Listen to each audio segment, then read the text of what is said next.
Hi, I'm Sinjin Smith. I'm a world champion and Olympian and had a 25-year career, and now working very hard on the beaches to teach the kids and adults all the things that I know.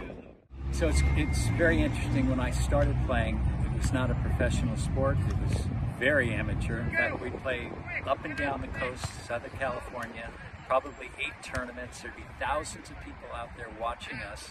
No prize money, no television, no banners, none of that. But thousands of people came out to watch the top players play, and that's how I started.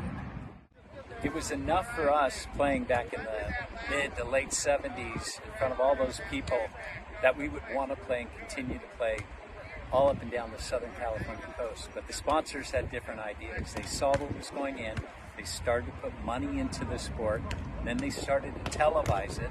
And then, after all that, they said, well, let's take this beach culture, this beach lifestyle, and let's take it across the country. So that was the real start of the sport becoming a professional sport. We were all over the country on network television, and there was an opportunity to play in an international event in Brazil. So we went down there, played, huge success. From there, I went to the FIVB, the international governing body, and proposed a world tour. And they agreed, and that was the start of the world tour, and that was in 1987. From there, eventually the sport became an Olympic sport, and that was in 1996.